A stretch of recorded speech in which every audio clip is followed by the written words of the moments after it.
Good morning. Kia ora. I've been working on a new monograph of American politics, so deep in the bowels of Andrew Johnson's impeachment. It was a welcome invite to come and address contemporary problems and lift myself out of the 19th century. What I'm less able to do is lift myself from historical and comparative analysis.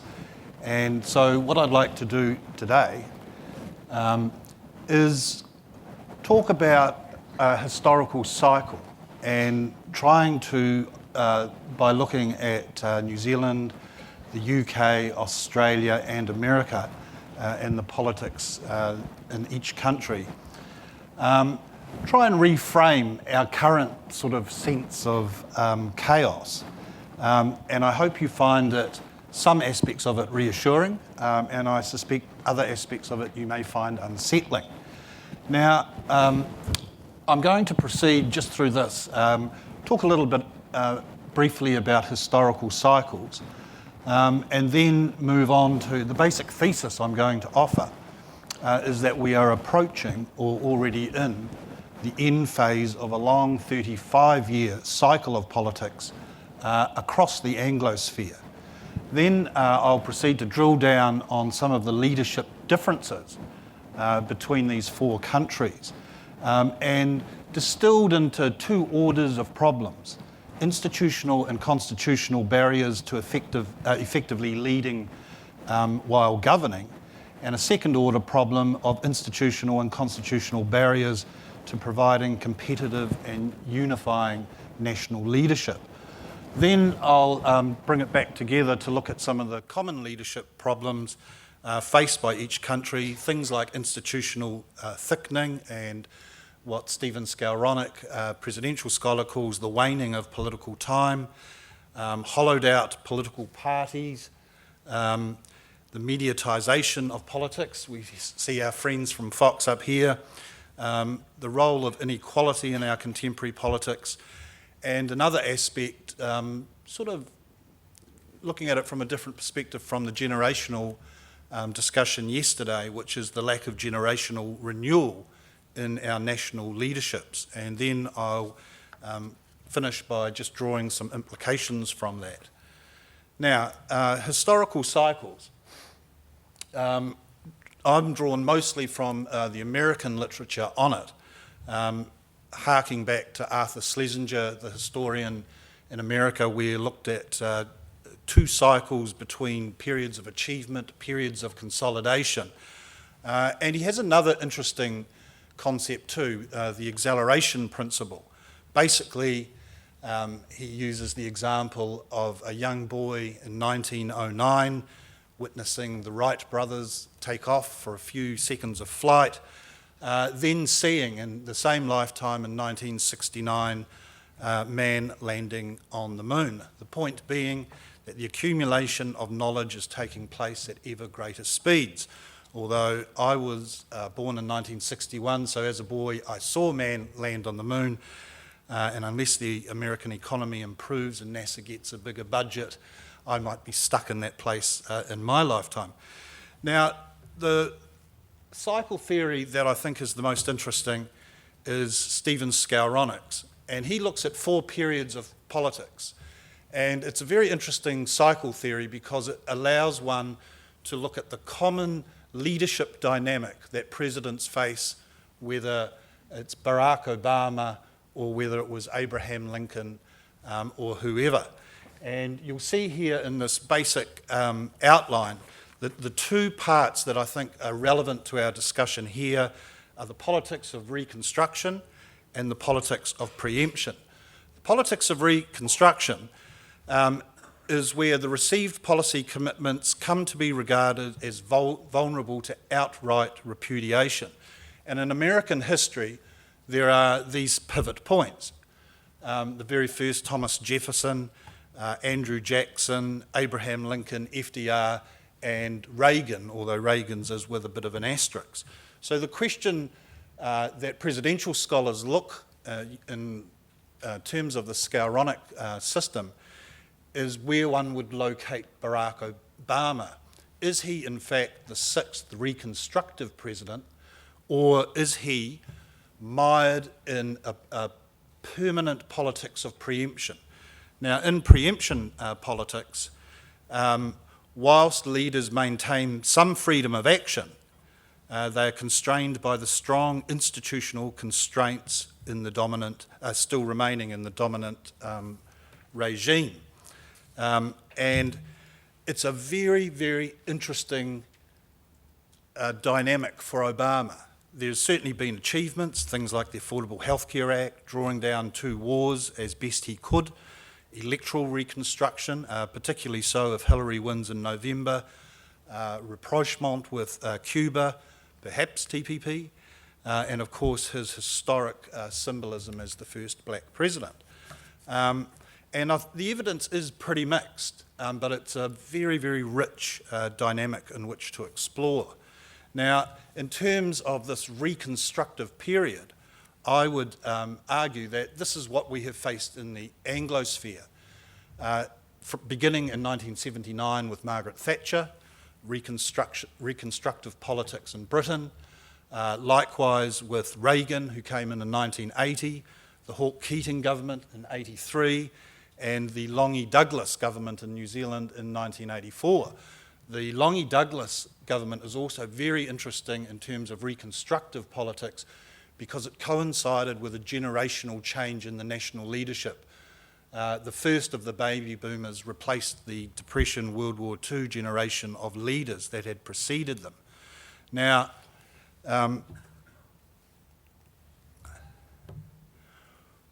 another point I'd like to make is despite the feeling of chaos we have, there is an underlying stability over the course of this long cycle. I looked at leaders from the disjunctive leaders of the 4 countries immediately before the reconstructive period through to now, and you can see there that in the United Kingdom and the United States, the average tenure of the Prime Minister and President was 6 years, 8 months. Australia, despite its recent turmoil, averaged 5 years and a month, as did New Zealand from Muldoon to John Key. Now, that just shows you that we tend to focus very intently on these disruption periods. In New Zealand, ours was earlier, when we had 3 Labour Prime Ministers during the 4th Labour government. Now, moving on to another aspect, I think, that is worthy of note here, and it reinforces strongly a point Bill English made yesterday. The people are never wrong. There have been some really destabilising failures of discernment, and if one goes back to Aristotle, you know, he makes the claim that discernment of one's historical context is, in essence, the master skill of his statesman, appropriately matching means to end. The prudent statesman knows how to advance politics. But the key point too is when discernment was faulty, failure was guaranteed. And look at that litany there. The Chilcot report reminds us of the dreadful failure of discernment of Bush and Blair in Iraq, Cameron's Brexit referendum, put his nation to the test, essentially to resolve a challenge to his authority from the right. The Republican primary field, God bless them, they allowed one of their number a free pass until it was too late to do anything about it. I think Malcolm Turnbull and Julia Gillard both had discernment failures.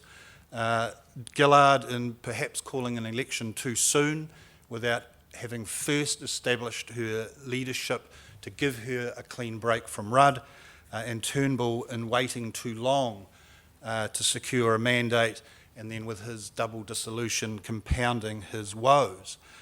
Tony Abbott's captain calls, I think no need to bring up that. And just not to leave New Zealand out, this year John Key's limits as a cultural leader were revealed in the flag referendum. Now, if we go back to that reconstructive period, that was where there was real political energy for change. and change swept across the Anglosphere at varying paces and consistent approaches. And that eventually gave way to the Blair's third wayism with New Labour and Clinton's triangulation with the New Democrats. And, you know, the interesting point there is that the word new, I think, denotes the idea that both of them operated within, you know, the new regime imposed by Thatcher and Reagan. Following that period, we then moved towards more of a conservative ascendancy, and you know, it's not obviously a neat pattern because not least the reconstructive politics in the 80s in New Zealand and Australia were conducted by Labour governments. So it is a little bit out of sequence, but I think what we've seen in the latter part of the 2000s is a period of conservative ascendancy. And in the same way, the cross-fertilisation of ideas between Clinton and Blair and their strategists has worked very well for conservative governments during their ascendant periods, and the name Crosby-Textor that Chris brought up yesterday is one of those links where language and ideas are shared amongst the various conservative governments for their political ends. Now, I think one of the things that's emerged is that that energy has sort of burnt itself out, and where the idealism that drove these reconstructive periods has been replaced by a more tactical approach to leading and the maintenance of power.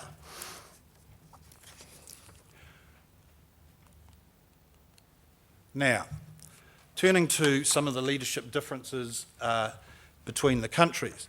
In New Zealand, in the United States, the waning of political time thesis of Stephen Skowronek's is very compelling. America shows all the signs of entropy. Its system is ground to a halt. I was over there teaching at Georgetown in 2009, which was when Obama was trying to get through his, the Affordable Health Care Act. And it was literally torture watching the Senate obstruct the president in his attempts to achieve what 8 of his predecessors had failed to do. There are obvious anachronisms in the constitutional order of the US. The Second Amendment is only the most obvious, but equal representation of the Senate has produced a situation where a minority of states, 21 states, who represent only 11.2% of the US population, is able to thwart the majority rule. And when the founders constructed the Senate, the population, the ratio between the most populous state and the least populous state was 12-1 between Virginia and Delaware. Well, now it's 66-1 between California and Wyoming. And like most of the constitutional aspects of the American political system, even though the problems are easily identifiable, they can't be fixed. There's a serious loss of trust in government, and in another paper I did looking at the leadership capital of Lyndon Johnson, the twin tragedies of Johnson's duplicity over the conduct of the war in Vietnam, followed closely by Nixon and Watergate. That is when the great fracture happened in the people's loss of trust in their government, and the trajectory has been disastrous ever since. As Anne said before, the Republican Party is, reached, more or less collapse, as we see through the Trump candidacy. But in actual fact, it's been obvious since the early 2000s that this was the direction that the Republican Party was heading. And it really didn't matter, in a sense, whether it was Trump who won the nomination, because if it wasn't Trump, then it would have been Ted Cruz, or it would have been Marco Rubio. And their policy positions made Barry Goldwater back in '64 as one of the great ideological candidates, made him actually look quite a moderate Republican. So in that sense, it's institutional. The Republican Party has become such a sort of narrow ideological preference for purity, unable to add to its traditional constituencies. And so I see here as it suffering from both problems, first and second order, gridlock and a vacuum in leadership. In New Zealand, and to identify, I think, what differentiates New Zealand and its current phase of stability, if there are maybe 3 reasons that I would identify. One is we've already had our legitimation crisis. We had it back in the early 90s, and MMP was the response to 8 years of tumultuous, unmandated change. And since then, we have had, with MMP, we've had 3 consecutive 3-term governments. So prime ministerial instability is not something we have at the moment. In fact, we've had 2 very successful and powerful leadership dyads, and a hat tip here to Paul Tahart and his work on that. Over the last 17 years, Helen Clark and Michael Cullen and John Key and Bill English have provided a very centrist and stable leadership dyad. And if there is one single reason why I think New Zealand is doing okay now, I would actually nail it to Michael Cullen's reducing New Zealand's public debt to 0. That gave his successors quite some freedom. Also, and I think this is sort of self-evident, New Zealand is the simplest of a political system of the 4 countries discussed. Changing control mechanisms are easier to effect than in the more complex federal systems of the other countries. However, we do have a genuine leadership problem, and it's the problem of leadership instability in opposition. Prime Minister Clark, between 1999 and 2008, faced 4 opposition leaders. Prime Minister Key, since 2008, has faced 4 opposition leaders. And I think MMP has heralded in a new phenomenon in New Zealand compared to our previous electoral history, and that is that the tide sucks out further and for longer. And the parties in opposition have not found strategies yet on how to organise themselves from a leadership perspective once they lose office. National got back in the game with a race speech. That has proven unavailable to Labour.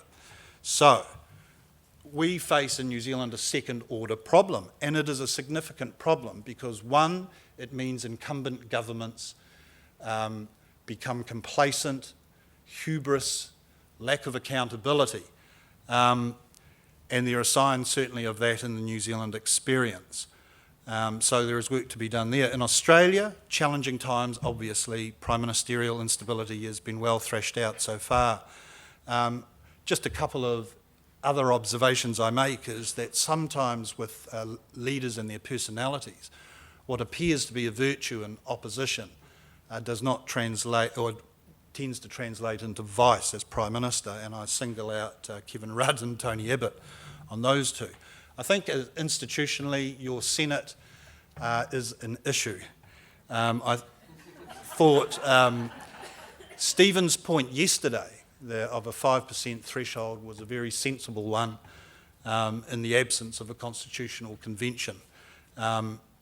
Also, I think one of the real issues in Australia is that, you know, as Bill English also said yesterday, you've been used to economic prosperity, and at the time when, you know, your economy has been rocky is coincided with a period where both major parties, leaders have struggled to, you know, really command the factional interests. So you are facing, I think, gridlock, and with the double dissolution, perhaps prolonged gridlock.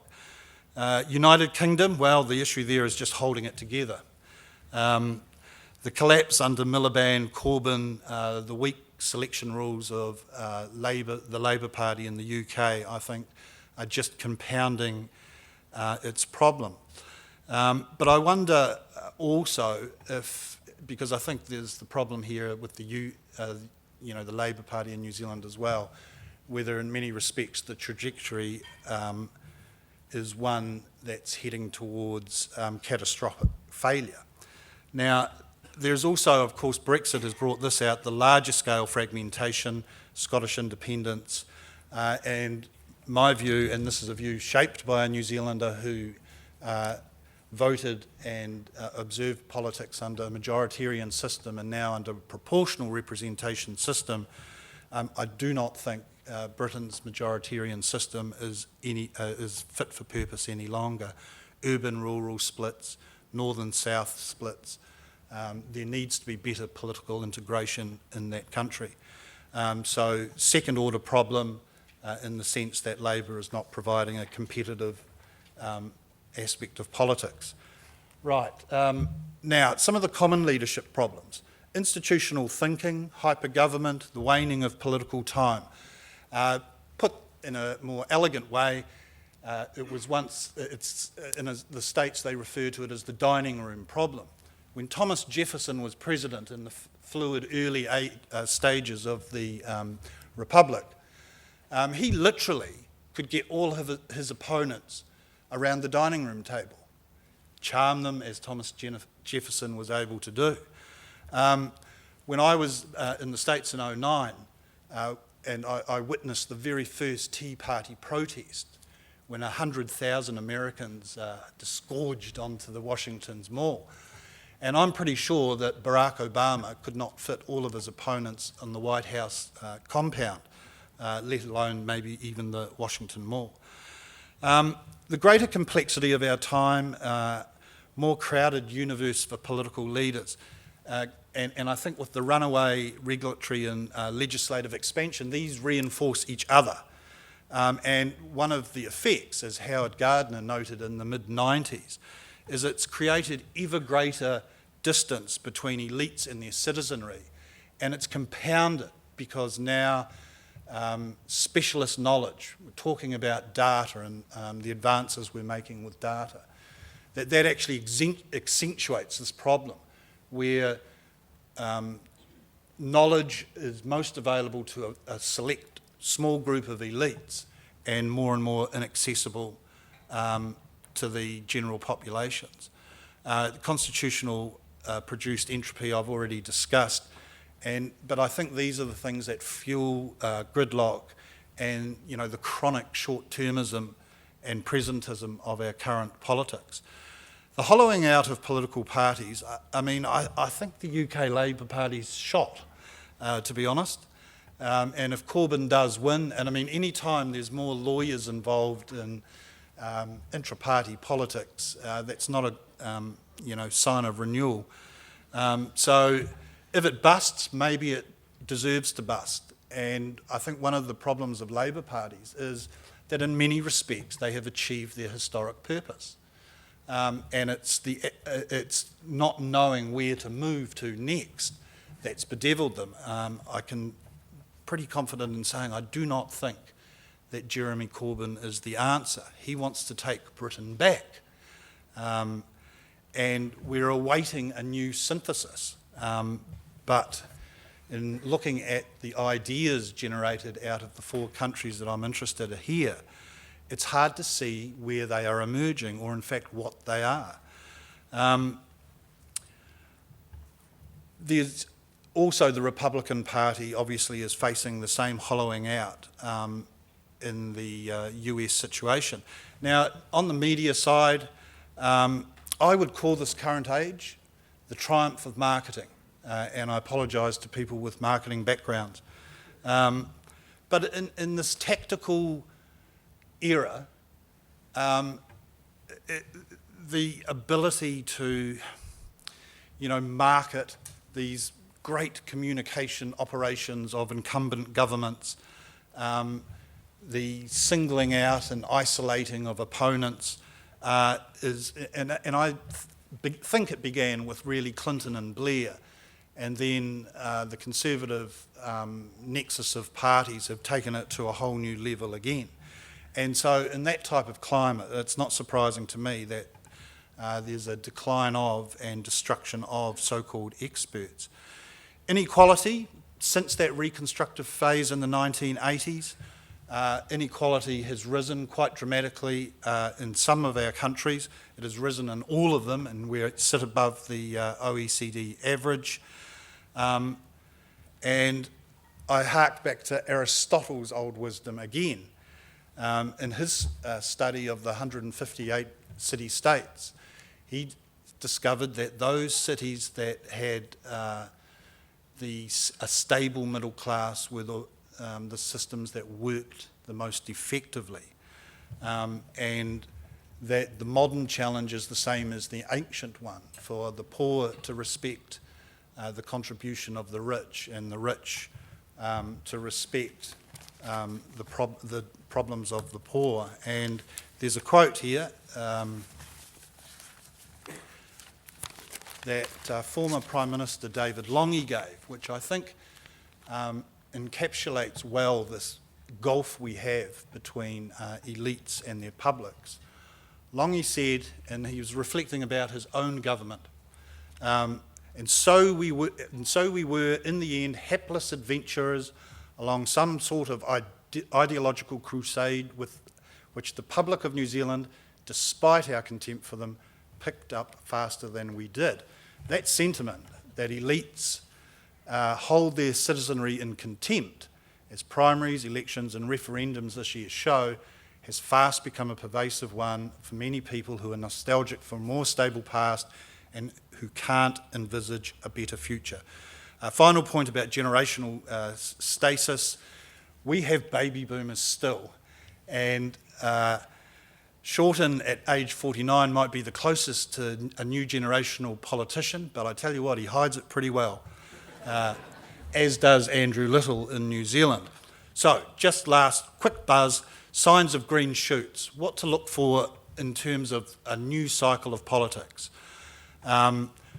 When you see rising politicians become leaders from the Gen X generation that bring a fresh ontology to politics about its possibilities, and politicians who show a real impatience with the status quo, new political language that helps move past current orthodoxies, policy innovation.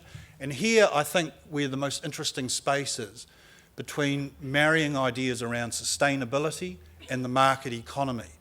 It's not just about the environment, economic sustainability, social sustainability, fostering sustainable communities.